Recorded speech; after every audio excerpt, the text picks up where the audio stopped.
어떤 희생을 치르더라도 1943년 2월 슐라 블렌도르프가 폭약 실험을 시작했다. 아돌프 히틀러를 암살하기 위해서였다.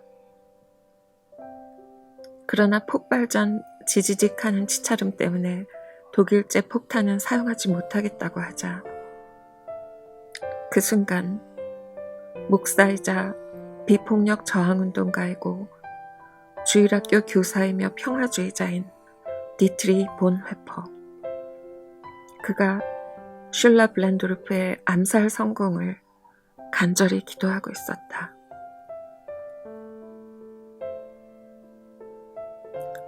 어떻게 이런 상황에까지 이르게 되었을까?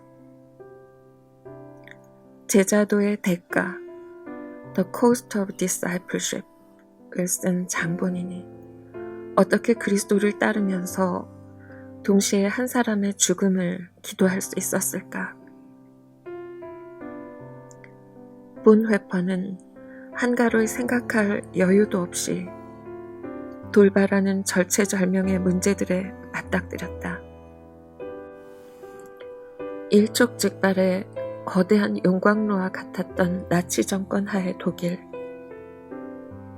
바로 이 히틀러의 제3제국에 살고 있던 사람들은 여러 가지 사건들로 급변하는 세계 정세 속에서 구체적인 결단들을 내려야 했다. 우리의 임무는 국가가 법과 질서를 제대로 행사하지 못하고 남용할 때 바퀴 밑에 깔린 희생자들의 상처를 치료하는 것을 넘어 그 바퀴 자체가 지나가지 못하도록 막는 것이다. 순교자의 피를 요구하는 날이 온다고 해서 놀라거나 당황해서는 안 된다. 본 회퍼의 이런 담대함은 유전된 것이기도 하다. 본 회퍼의 할머니인 91세의 줄리 본 회퍼는 나치 정권이 유대인이 운영하는 가게를 대상으로 불매운동을 시작하자 감시 중인 나치 돌격대에 대여를 해치고 곧장 유대인 상점에 물건을 사러 들어가기도 했다. 1933년 히틀러가 정권을 잡자 모든 교회가 그 정권의 소나기에 들어가고 결국 본 회퍼의 지하신학교는 문을 닫게 된다. 나치는 국민과 국가를 보호한다는 미명하에 법령들을 쏟아내는데 이 법령은 강제 수용소의 설립을 허가하면서 훗날 본 회퍼가 처형당하게 될 수용소를 세우는 근거가 되었다. 1938년 독일과 전 세계는 수정의 밤의 공포를 온몸으로 느낀다. 유대인 회당과 상점, 집들이 불에 타 잿더미가 되었고 많은 유대인들이 남녀노소 할 것 없이 타오르는 화염을 피하려다가 총에 맞아 숨졌다. 이후로 나치 정권은 불에 기름을 붓듯 극악하게 타올랐다. 폭풍우가 잠잠해지기를 기다리며 미국에서 또 다른 기회를 맞이한 본 회퍼는 국제적이고 공식적으로 히틀러 반대운동을 광범위하게 펼쳤다. 하지만 위기에 처한 조국 독일로 돌아가야 한다는 칼바르트의 생각에 근본적으로 의견을 같이 하고 귀국길에 오른다. 칼바르트는 자신의 날카로운 충고가 젊은 동료를 죽음으로 인도한다는 사실에 괴로웠을 것이다. 이때 쓴 본 회퍼의 저서 제자도의 대가에는 다음과 같은 글이 적혀있다. 그리스도께서 한 사람을 부르시며 내게로 와 죽으라고 명하신다. 나 스스로 대단한 일을 이루려 함이 아니다. 다른 이들을 섬기고 돕기 위해서다. 이러한 섬김은 십자가에 달려 돌아가셨다가 부활하신 구주께 속한 모습이다.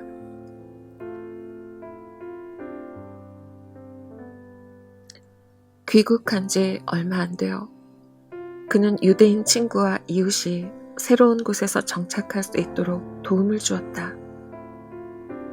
또한 칼 바르트 등과 함께 유대인들을 서방 국가로 몰래 탈출시키는 일에 가담했다.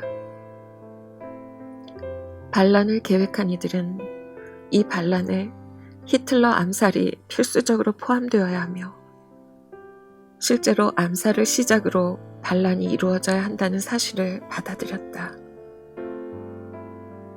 일단 이러한 상황이 분명한 현실로 드러나자 권총이나 폭발물을 전혀 다룰 줄 몰랐던 본 회퍼도 자신에게 암살 명령이 떨어지면 언제라도 이를 수행할 수 있어야 함을 자연스럽게 깨달았다. 그러나 결국 히틀러 암살 기도는 수포로 돌아갔고 본 회퍼는 체포되었다. 용기란 두려움 없는 마음이 아니라 두려움에 맞서 행동하려는 의지다. 이것이 바로 본 회퍼가 형무소 독방에 갇혀 보여준 용기였다.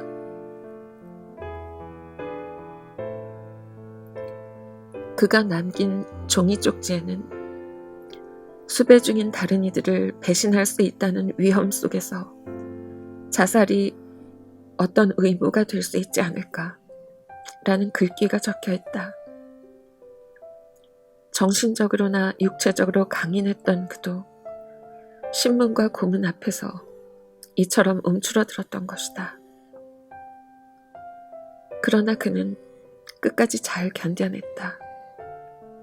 그의 옥중서간인 저항과 복종에는 제3제국의 흥망성쇠 앞에서 그리스도의 헌신적인 한 제자가 선한 양심을 지키기 위해 몸부림쳤던 모습이 고스란히 들어있다.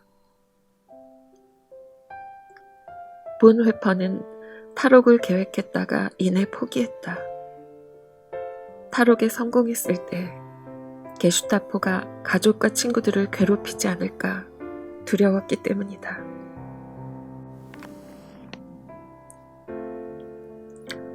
마침내 1945년 4월 5일 히틀러는 본 회퍼를 포함한 일명 조센 모임의 회원들을 사형에 처하기로 결정했고 4월 9일 아침 일찍 그는 동료들과 함께 처형되었다. 강제 수용소의 담당 의사가 그날 보았던 본 회퍼의 모습을 이렇게 회상한다. 문이 반쯤 열린 독방 사이로 죄수복을 벗기 전 바닥에 무릎을 꿇고 간절히 기도하는 본 회퍼의 모습을 보았습니다. 저는 이 사랑스러운 형제가 정말 신실하게 주님께서 자신의 기도를 듣고 계신다는 확신으로 기도하는 모습에 아주 깊은 감명을 받았습니다. 그는 사형장에서 다시 짧게 기도한 후 담대하고도 편안한 모습으로 단두대 계단을 올랐습니다. 그리고 몇 초 후 처형당했습니다. 근 50년 가까이 의사생활을 하면서 이렇게 전적으로 하나님 뜻에 순종하는 사람은 결코 본 적이 없었습니다.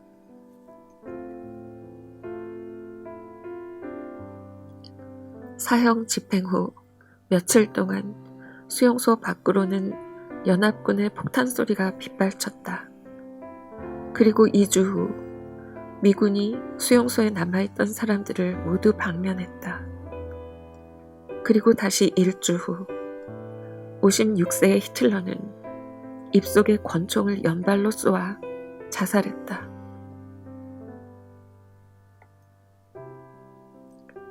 본 회퍼의 삶과 신학 중에서 마크 디바인 지음, 한스 컨텐츠